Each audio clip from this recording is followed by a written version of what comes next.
ఈరోజు వీడీసీల ఆగడాలను చాలా రోజులుగా వింటున్నాం. ఈరోజు తాళ్లరాంపూర్లో జరిగినటువంటి ఘటన అనేది రాష్ట్రం అంతటా కూడా చర్చనీయాంశంగా మారింది.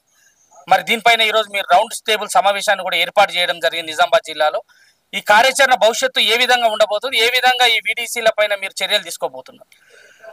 జిల్లాలో మొదటిసారిగా తెలంగాణ కల్లుగీత కార్మిక సంఘమే స్పందించింది. గ్రామాన్ని కూడా సందర్శించింది. పోలీసు వాళ్ళని కూడా కలవడం జరిగింది. ఆ తర్వాత కలెక్టర్ని కలిసి కలెక్టర్కి వినతి పత్రం ఇచ్చినాం. వినతి పత్రం ఇచ్చిన అప్పుడే కలెక్టరే మా ముందే సిపి గారికి అట్లాగే ఆర్డీఓ గారికి ఫోన్ చేసి కూడా మాట్లాడటం జరిగింది. దాని మీద అమ్మటే నాకు రిపోర్ట్ పంపండి అని కూడా అడిగారు. అవి జరిగినాయా లేదా అనేది తర్వాత విషయం. కానీ మేము కలుగిత కార్మిక సంఘంగా అంతటితోటి ఊకోకుండా మళ్ళీ ఆ గ్రామాన్ని సందర్శించటం, ఆ గ్రామ ప్రజల్ని మాట్లాడటం, దానికి తెలియజేయడంతో పాటుగా రాష్ట్ర కల్లుగీత కార్మిక సంఘాన్ని కూడా ఈ సమస్యలో, ఈ పోరాటంలో ఇన్వాల్వ్ చేయడం జరిగింది. రాష్ట్ర కల్లుగీత కార్మిక సంఘం పోరాటాన్ని తీవ్రతరం చేసింది. రాష్ట్ర కల్లుగీత కార్మిక సంఘం వృత్తి సంఘాల నాయకులందరినీ కలుపుకొని మొన్న రౌండ్ టేబుల్ సమావేశం కూడా పెట్టడమే కాకుండా మొత్తం తెలంగాణ రాష్ట్రం మొత్తం కూడా ఆందోళన ప్రచారం కార్యక్రమం తీసుకున్నది. ఇప్పుడు ప్రతి జిల్లాలో కూడా ఎంఆర్ఓలకు, ఆర్డీఓలకు వినతి పత్రాలు ఇస్తూ ఉన్నారు. ఆ ప్రభావం మొత్తం రాష్ట్రం అంతా పడింది. ఆ అధికార యంత్రాంగంలో కూడా చర్చ వస్తూ ఉంది.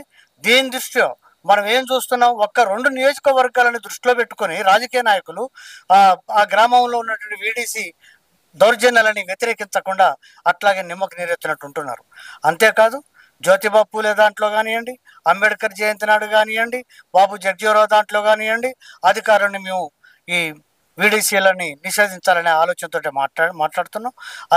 దీంతో పాటు రేపు మొన్న రౌండ్ టేబుల్ సమావేశంలో తీసుకున్నటువంటి నిర్ణయం చలో తాళ్లరాంపూర్ 25 తారీఖు అని తీసుకున్నాం. ఇది ప్రజా సంఘాలుగా తీసుకున్నటువంటి నిర్ణయం.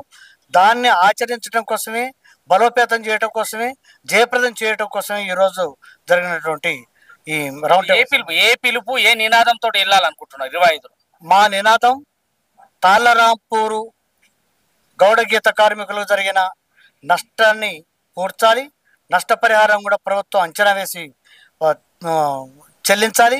అలాగే దీనికి అన్నిటికీ కారణమైనటువంటి వీడీసీలను నిషేధించాలి. మూడోది, మహిళలకు అవమానం జరిగింది.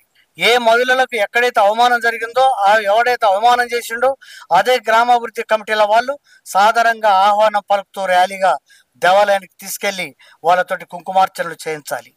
అంతేకాదు ఈతవనం తగలబెట్టారు. ఈతవనం తగలబెడితే ఓ 10 సంవత్సరాలకు 27 కోట్ల రూపాయలు